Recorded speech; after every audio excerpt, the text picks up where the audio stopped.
Kaixo, ongi etorria, polinomioak nola faktorizatzen diren aztertuko dugu.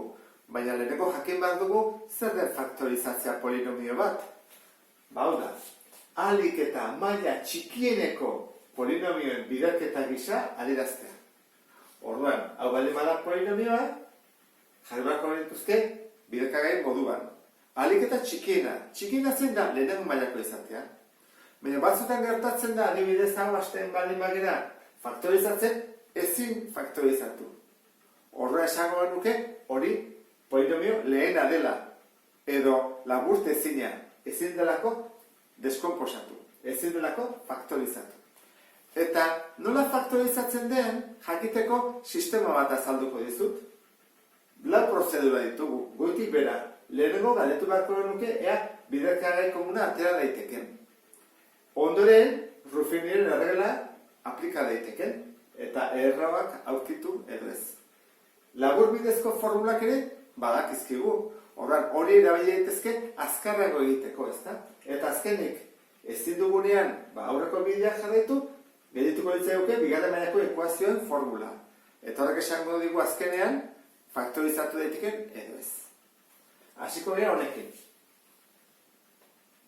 Bat, bi, hiru, lau. Laugarren mailakoa da, beraz, hemenik ezin gara ibili. Hasiko gara goitik, beti bezala, biderkagai komuna atera. Dena dute letraren bat berdina? Isa, bai. Lau gaiak dute isa. Eta mailari txikiena, bat. Horra, atartzen duguna isa. Eta koefizientea, bi, lau, zortzi, hamasei. Zerekin zatitu daiteke bikin denak, biren taulakoa dira. Behar eta zatitzailea. Honen zatitzailea, honen zatitzailea, honen zatitzailea. Zatitzailea komuna handien hartu behar da. ZK. Horren, atea dugu ja, ZK. Zer egiten da orduan? Zatitu banan. Bi isa berlau, zati bi isa. Kentzen dugu, isa berriru, lehenengoa dugu. Urrengoa, lau isa berriru, zati bi isa.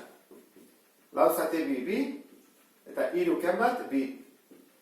Bigarrena da, bi isa berbi. Urrengoa, minus zortzi isa berbi, zati, beti honekin, bi isa. Minus lau, eta bi iken bat, bakarra.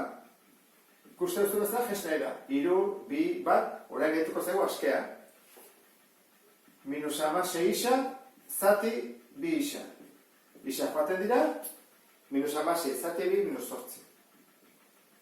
Hasi gara faktorizatzen. Orain, bi polinomio ditugu. Batetik, bi isa monomio dela, eta gero beste guztia. Jarraitu egin bat dugu.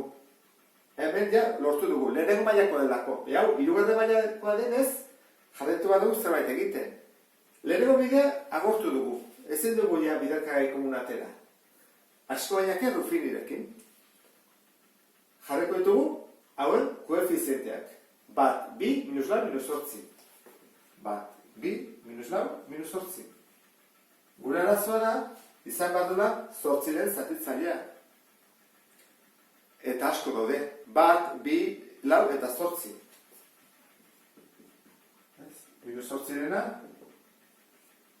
Bat, eta minus bat. Bi, eta minus bi. Lau, eta minus lau. Zortzi, eta minus zortzi. Probatu bat dugu zerbaitekin. Zortzikin ez gaziko, oso handietako delako. Laukin ere oso handietatzen da, lau bider zortzi. Errexina izango zateke bikin egitea. Ez badu asmatzen, probatu behar dugu gehiagorekin. Lehenengo, jetxiten da. Bi bider bat, bi. Bi gehi bi, lau. Bi bider, lau, zortzi. Hemen bat duten da, lau atatzen zaigu, bi bider lau, zortzi, eta ondara, zero. Lortu dugu, lehenengotik, ez da normala izaten, gutxi gara jakin daiteke. Horran ditugu, batetik, bi isa, bider, eta atakoitu hemen bi parentesi. Zentzu dira bi parentesiak? Bada, zaritzailearen aurkakoa gauratu zaitez. Horren aurkakoa jarri behar hemen. Isaken bi, eta beste hau da. Bueno, hau bali bada, askea, lehenengo maila, bigarren maila. Bigarren maila, lehenengo maila, askea. Azpimarratu ingo ditut, hobeto ulertzeko. Hau zen, hasierako polinomioa.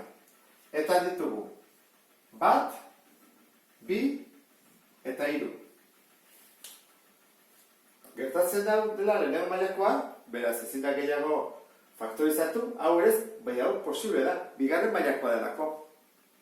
Jarraituko genuke orduan, Zufirirekin egin dezakegu, edo, bale bada labur bidezko formula edo bigarren mailakoa egin daiteke.